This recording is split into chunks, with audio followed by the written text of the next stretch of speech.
안녕하세요. 묵상코치 박동진 목사입니다. 오늘 4월 4일 묵상 모임을 진행했는데요. 청년 묵상 모임에서 다음 세 가지 질문이 들어와서 이 질문을 함께 나누면서 오늘 본문의 내용을 좀 정리해 보려고 합니다. 먼저 첫 번째 질문인데 제가 좀 읽어보겠습니다. 요한복음 14장 2절에 내게 붙어 있으면서도 열매를 맺지 못하는 가지는 아버지께서 다 잘라버리시고 라고 얘기했다고 합니다. 이 구절에서 붙어 있으면서 열매를 맺지 못한다는 것이 우리가 살면서 노력해도 되지 않는 것이 많은데 어떤 것까지 열매를 맺지 못하는 것으로 보시는 걸까요? 라는 의문이 들었습니다. 열심히 믿고자 하는데도 열매 맺지 못할 때도 되는 것일까요? 라는 궁금증이 있어서요. 우리가 씨를 뿌리면 거두어 주시는 것은 주님이신데 이 말씀과 너무 상충되는 것이 아닌가 하는 생각에서 뻗어나왔다라고 얘기를 했습니다. 우리가 주님 안에 거하고 붙어 있는데 열매를 맺지 못한다는 것이 어떤 생각이고 어떤 내용일까라는 질문이죠. 두 번째 한번 질문 보겠습니다. 13절이 사람이 자기 친구를 위하여 자기 목숨을 내놓는 것보다 더 큰 사랑은 없다라고 얘기를 하는데 내가 그 친구를 끝까지 미워하지만 대신 죽는다면 그럼 그것은 사랑이 아닐까요? 목숨을 내놓을 수는 없지만 미워하는 마음이 여전하다면 결국 사랑이 아닌 것인지 궁금합니다. 친구를 위해서 죽는 것과 사랑에 대한 고민이네요. 세 번째 질문입니다. 13절에 내가 너에게 명한 것을 너희가 행하면 너희는 나의 친구다. 성경 원문에서 이 친구라는 단어가 어떤 의미인지 궁금합니다. 사실 저희가 알고 있는 개념은 상하관계가 명확하게 도드라지지 않는데 상하관계가 너무나 뚜렷하게 드러난 상태, 즉 예수님과 제자라는 어떤 수평 관계 속에서 드러나는 이 구절이 마음에 걸렸습니다. 라는 거네요. 너무 좋은 질문들이고요. 먼저 이 질문에 대한 대답을 하나하나 하기 전에 본문의 전체적 맥락과 본문의 내용 속에서 한번 이 질문들을 다시 한번 되새겨 보겠습니다. 먼저 오늘 본문은 요한복음 15장 1절에서 17절까지 말씀인데 요한복음 15장 말씀이죠. 요한복음 15장 이 말씀을 크게 네 부분으로 구성이 되어 있습니다. 첫 번째 오늘 본문이고 또 내일 4월 5일 본문까지 하면 27절까지 묵상하게 되는데요. 먼저 오늘 본문은 포도나무에 대한 비유가 있고 그 비유 가운데 열매를 맺어야 된다라는 내용이 있는데 그것에 대한 해석의 내용이 12절에서 17절까지 나오고 있죠. 그 다음에 내일은요. 세상이 너희를 미워할 거다라는 얘기를 합니다. 왜냐하면 예수님을 미워했듯이 너희도 미워할 거다라는 거죠. 그렇지만 성령님이 우리와 함께 하신다라는 내용으로 26절에서 27절이 또 언급되고 있습니다. 15장에서 갑자기 왜 포도나무에 대한 이야기가 나왔을까요? 그건 14장을 보면 알겠죠. 14장과 연결이 됩니다.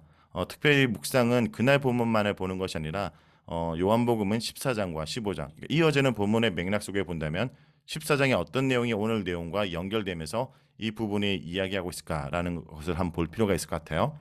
자, 14장 보면 이런 말들이 있습니다. 너희가 나를 사랑하면 나의 계명을 지키리라. 그러니까 너희가 진정 나를 사랑한다면 나의 계명을 지키는 거여야 된다라는 거죠. 그리고 또 내가 너희를 그와 같이 버려두지 아니하고라는 말도 있고요. 그 다음에 나의 계명을 지키는 자야 나를 사랑하는 자다. 즉 하나님을 사랑한다라는 것은 말로 하는 것이 아니라 하나님의 계명을 지키는 거다라는 말과 함께 그 계명을 지키는 것에 대한 내용이 포도나무에서 열매를 맺는 곳과 연결되는 것이고 또 그 열매를 맺는 어떤 행위가 오히려 세상 가운데 미움을 받게 된다라는 내용으로 이어지고 있다라는 맥락 속에서 한번 질문들을 한번 보겠습니다. 먼저 포도나무에 대한 비유가 1절에서 11절에 나오죠. 먼저 제가 한 절씩 좀 중요한 부분들을 위주로 한번 정리해 보겠습니다. 먼저 나는 포도나무여 내 아버지는 농부다라고 되어 있는데 성경에서 나무에 대한 비유가 많이 나오는데 그 비유도 본문의 맥락 속에서 어떤 때는 이 포도나무나 어떤 나무가 이스라엘 백성일 경우가 있지만 오늘 본문에서는 포도나무는 분명히 예수님, 농부는 아버지, 가지는 제자들 되어 있습니다. 그런데 이 가지가 가시를 맺지 못한다라고 얘기를 하고 있죠. 그러면 이 가지가 가시를 맺지 못한다라는 것은 뭐냐면 본문을 잘 보면 어떤 성과를 내지 못한다라는 개념보다 본문을 잘 읽어보면 예수님과 밀접한 관계를 가지고 있지 못한 것, 제대로 붙어 있지 못한 것, 제대로 거하지 못한 것이라고 볼 수 있어요. 그래서 내 안에 거하라. 이런 말이 있죠. 사절에 내 안에 거하라. 나도 너 안에 거하리라. 그러니까 이것은 뭘 얘기하냐? 예수님과 제자의 연합입니다. 온전한 연합을 이루지 못하는 것. 포도나무에 가지가 붙어 있지만 온전한 연합, 온전한 관계를 맺지 못하고 있는 상태인 거죠. 가지가 제대로 붙어 있지 않는다면 뭡니까? 그 안에 생명이 없기에 그 영이 메마르고 생기를 잃게 된다. 그래서 여기서 열매를 맺는 행위가 사실은 붙어 있는 그 안에 거하는 것과 연결되고 있다는 겁니다. 그러면 이제 거한다라는 개념을 어떻게 얘기하죠? 사랑 안에 거하라.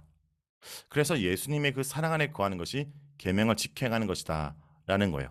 좀 이 본문의 내용을 좀 정리하면 이런 맥락입니다. 예수님이 하나님의 계명을 지켜, 즉 하나님의 사랑 안에 거하여 그 계명, 사랑하는 계명 명령을 지켰다. 제자인 우리도 예수님의 계명을 지켜, 그리고 뭡니까? 예수님과 사랑 안에 거한다라는 거죠. 이 본문을 좀 정리하면 이런 거예요. 예수님 안에 거한다는 것은 이 거주의 개념이 아니라 예수님과 인격적 관계를 맺는 거다. 가지에 붙어 있지만 그 주님과 어떤 인격적인 관계도 맺지 않고 있는 것은 거하는 게 아니죠. 우리가 생각하기에 거한다는 것을 거주의 개념으로 생각하기에 그냥 붙어 있으면 그 안에 있으면 모든 것이 해결된다고 생각합니다. 근데 그렇지 않는 거죠. 우리가 교회를 다니는 걸로 끝나는 것이 아니라 내가 어떤 신앙의 공동체에 그냥 소속되어 있음으로 끝나는 것이 아니라 그곳 가운데 예수님과 어떤 인격적인 관계를 맺고 주님과 어떤 온전한 연합을 맺느냐가 중요하다라는 포인트입니다. 그리고 이것에 대한 열매를 맺는 것에 대해서 좀 더 설명을 하고 계시는데요. 여기서 내 계명은 곧 너희를 사랑 같이 너희도 사랑하라. 온전히 거하는 자는 어떤 자입니까? 하나님이 사랑한 것처럼 예수님이 우리를 사는 것처럼 너희도 서로 사랑하라. 자, 이제 선명하게 보이죠. 주님 안에 온전히 거하는 자는 어떤 자라는 거예요? 온전히 예수님처럼 사랑하는 겁니다. 즉 예수님처럼 타인 지향적인 삶. 그러니까 자기 사랑의 인생이 아니라 예수님이 우리를 사랑했듯이 너희도 사랑하는 것이 뭡니까? 포도나무의 가지가 온전히 거하고 연합된 모습이다라는 거네요. 그리고 너희는 내가 명한 대로 행하면 곧 나의 친구라. 자, 오늘 아까 질문이 나왔죠. 이 질문이 뭡니까? 친구를 위해서 죽는다라는 개념도 아까 얘기를 했고요. 그다음에 여기서 말하는 친구라는 것이 뭔가라는 질문도 했죠. 즉 예수님처럼 온전히 사랑을 해내는 것이 예수님의 친구가 된다라고 얘기를 할 때 이 친구라는 말을 우리가 그냥 예수님과 같아진다는 동등의 개념이 아니라 예수님과 친밀한 관계를 의미한다라고 보셔야 돼요. 친구란 말을 우리가 독립적으로 그냥 묵상하면 우리가 예수님과 같은 지위에 있다. 지위 개념이 아니라 뭡니까? 예수님과 뭡니까? 친밀한 관계를 이루어 예수님처럼 행하는 자. 이렇게 이해하시면 될 것 같아요. 구약에서도 하나님의 친구라는 단어가 나옵니다. 바로 아브라함과 모세가 그렇거든요.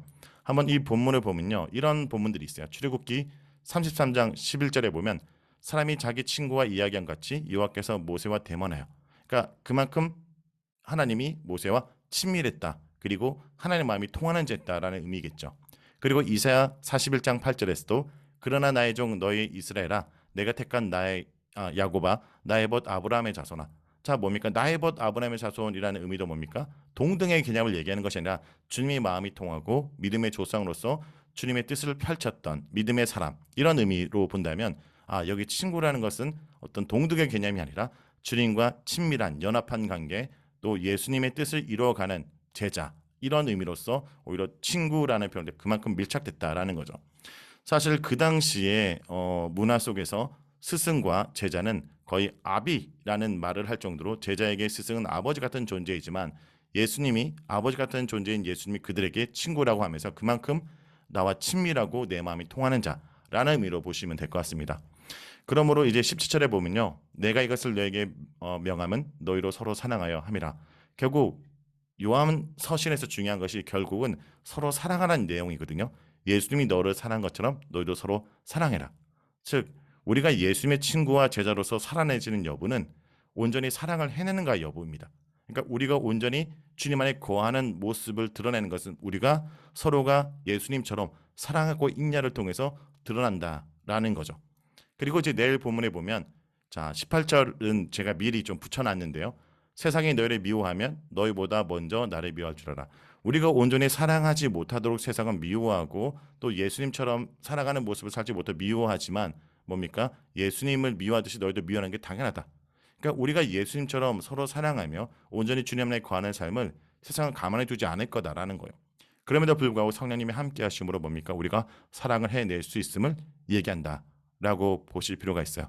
그래서 오늘 보면 묵상할 때 포도나무 안에 거한다는 것을 어떤 성과를 많이 낸다, 어떤 믿음의 열심을 낸다라는 것보다 주님 안에 온전한 관계를 형성하고 있느냐, 오늘도 주님과 온전한 그 사랑 안에 거하고 있냐, 주님과 얼마나 밀착된 관계 속에서 주님의 마음이 통하는 사람으로 살고 있냐, 그리고 그 모습이 드러나는 모습이 뭡니까? 서로 사랑하는 모습. 예수님이 우리에게 보였던 그 모습처럼 제자들이 서로 살아가는 모습을 통해 드러난다라고 얘기를 하는 것이 오늘 본문의 맥락입니다. 자, 여러분 여기까지 여러분의 질문들을 중심으로 제가 쭉 펴져서 얘기를 했는데요. 이것을 한번 잘 정리해 보시고 또 다음에 질문이 있으면 언제든지 질문해 주시면 제가 또 영상을 통해서 여러분에게 또 알려드리도록 하겠습니다. 네, 감사합니다.